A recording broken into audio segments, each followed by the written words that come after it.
¿Conocen ustedes las riendas Rommel o Rommel? Pues el día de hoy vamos a hablar de ellas, de su origen histórico y su uso en la actualidad. Acompáñenme.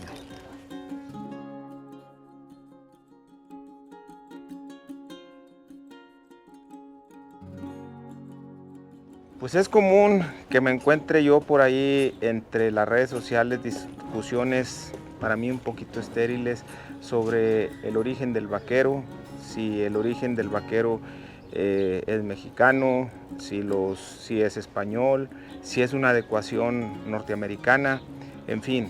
Para mí lo importante creo que es el proceso evolutivo, el enriquecimiento cultural que ha habido y todo depende del contexto histórico. Si nos vamos hacia atrás, le empieza uno a encontrar sentido a las cosas. Por ejemplo, si usas una montura, a mí me critican mucho porque utilizo monturas tipo americanas, monturas western, que por qué no utilizo la montura vaquera mexicana o charra. Ya ni siquiera me pongo a discutir porque sé que no vamos a llegar a nada. Es gente que no conoce, que no ha leído, que tanto la vaquera como tanto la charra vienen de donde mismo. El origen es el mismo, de una montura mexicana. Y así muchas cosas, la cuestión del sombrero, la cuestión de las sogas, la figura misma del vaquero, que si las espuelas, que si el correón por fuera, que si el correón por dentro, son discusiones estériles.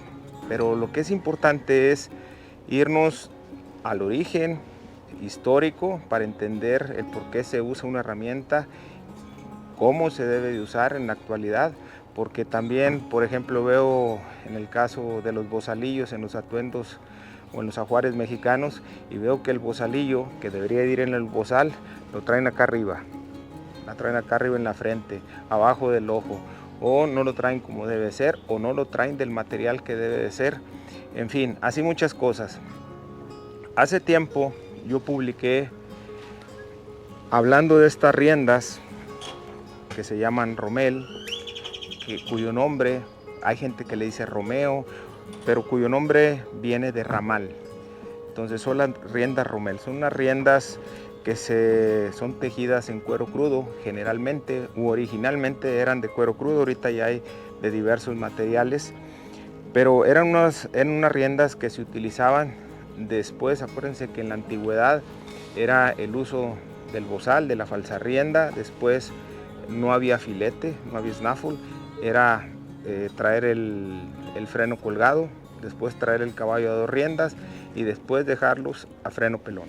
Entonces, esto era con lo que quedaba el vaquero mexicano de aquellos tiempos, y me refiero específicamente no al vaquero mexicano del centro o occidente o sureste de México, me refiero al vaquero mexicano, al chinaco, al vaquero californiano, que utilizaba o fue quien utilizó estas riendas. Se utilizaban en estados norteños como Coahuila, Chihuahua, Sonora, Baja California, hasta Sinaloa, este tipo de herramienta. De repente se dejaron de usar, dejaron de ser populares. El origen de estas riendas es más o menos de 1750 a 1850, cuando se empezaron a utilizar más, y después cayeron en desuso. Seguramente se preguntarán por qué cayeron en desuso. Bueno, yo tengo una teoría y yo hice una publicación hace un tiempo y luego pues varias gente me criticó, me dijeron que de dónde sacaba yo esta idea. Las teorías son eso, son suposiciones, hasta que se validan, pero pues no lo podemos validar porque no le podemos dar para atrás al pasado, al menos por el momento. Pero fíjense, mi teoría era la siguiente. La charrería o la figura del vaquero mexicano surgió ya con la silla como tal, surgió a finales por allá de 1870. Al decir vaquero no me estoy refiriendo a los cowboys, son cosas diferentes y cosas que tenemos que tener bien claro. El vaquero mexicano era el que derivaba, el que trajeron los españoles. De hecho, la figura del vaquero existía también en España. Cuando decimos vaquero, el origen es, o vaquero mexicano, el origen es mexicano. Cuando decimos cowboy es el que dio origen allá en Estados Unidos. Pero la silla vaquera mexicana surgió por allá de 1870, no la charrería. No le podemos llamar charra hasta que existió la charrería, que fue ya hasta por allá de 1920. Pero ya existía la silla vaquera mexicana y pues con ello vinieron arreos propios, de esta nueva indumentaria mexicana. Entonces, esta era el tipo de riendas que utilizaban los chinacos o los vaqueros californianos. Y fíjense, aquí viene lo interesante. Están las riendas que allá se unen al freno. Este tipo de riendas se utilizaban con este tipo de frenos, con frenos de paladar alto o de paletilla alta, como los Spade Beat, algo así. Este es un tipo catedral. Entonces, estas riendas eran para caballos muy sensibles, no se ocupaban jalones. Precisamente el hacer las riendas y ponerle esos botones hacían que se le agregara peso a la rienda. Entonces era para caballos sensibles. Un simple templar la rienda mandaba señales al caballo. Simplemente recargando la rienda sobre el pescuezo mandaba señales. Y esta parte era como un arreador, ¿sí? Las riendas podían ser de 4, 6, 8 o 16 cabos, o los hilos. Podía ser de 3 octavos o de media, más los botones. El largo podía variar desde 60 centímetros hasta 1,20. Los botones podían ser desde 4 hasta 14 o 16 botones, los que se les podían poner para agregar peso. Posteriormente se utilizaron otros materiales, pero lo tradicional es que las riendas Rommel se utilizaban o se hacían de cuero crudo. Y como les comento, estas riendas se ponían en frenos de paletilla.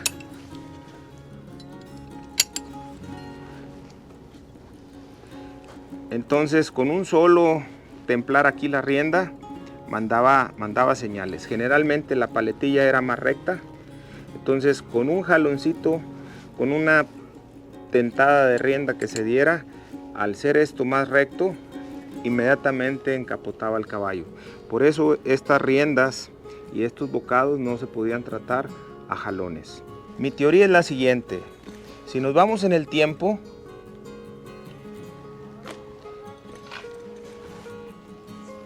y les comento que la figura del vaquero mexicano surgió por allá en 1870, y pues miren, este es un tipo, no precisamente los bocados antiguos no eran tan patones, pero pues más o menos este era el tipo con algunas adaptaciones del freno mexicano.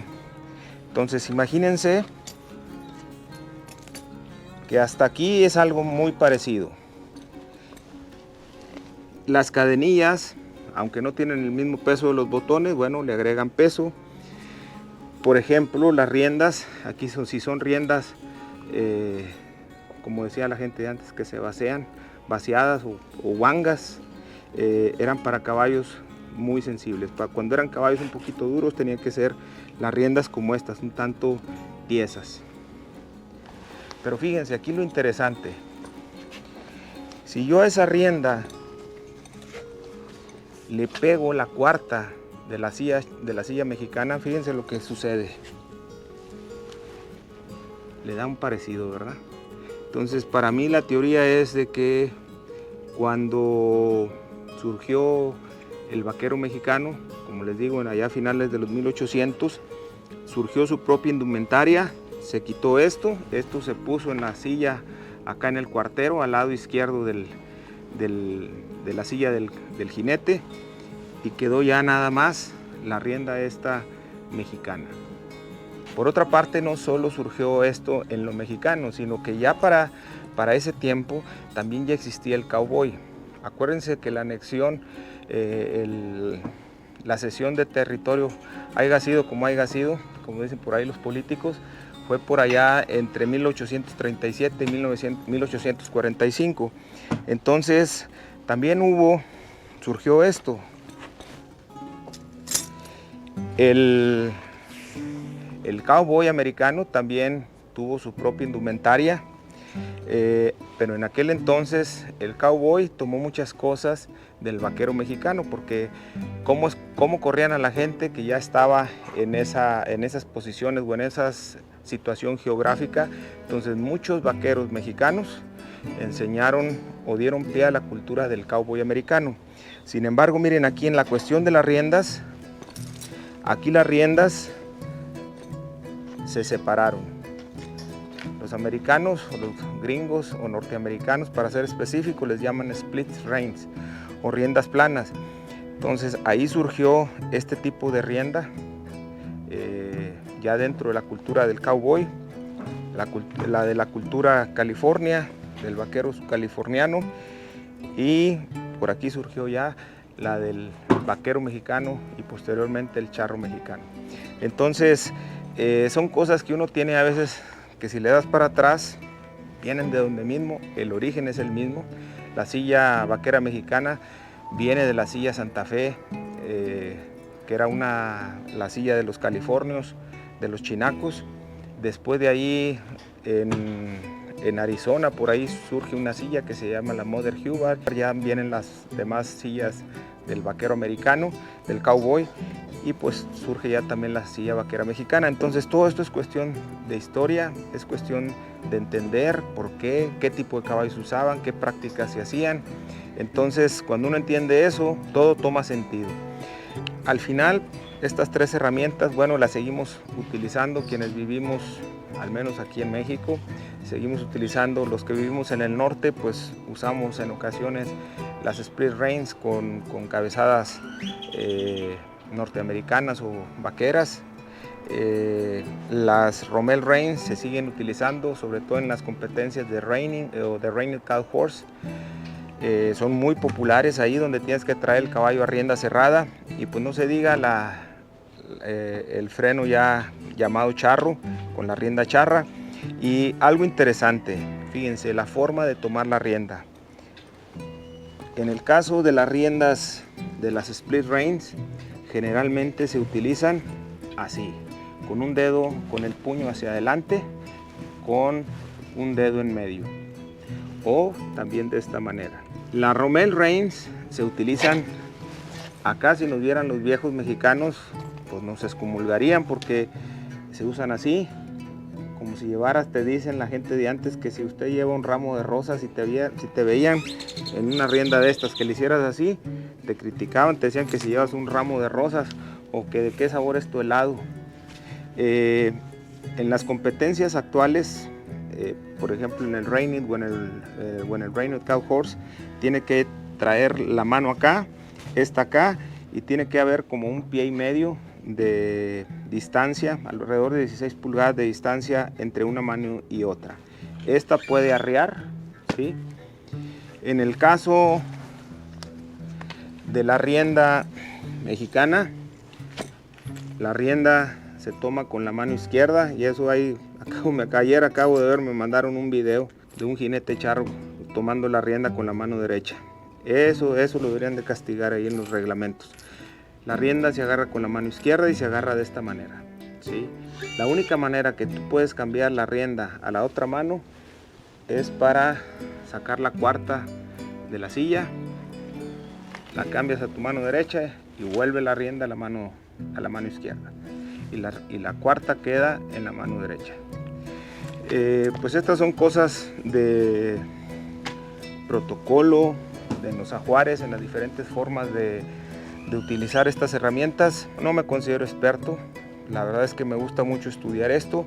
Me gustaría que quienes vean este video y puedan agregar algo, o que podamos hacer una buena discusión constructiva, con mucho gusto yo se lo voy a agradecer, porque de esto aprendemos todos. Si alguien tiene más información adicional, nos enriquece a todos. Espero les haya servido y les guste, y yo estoy a sus órdenes. Hasta la próxima.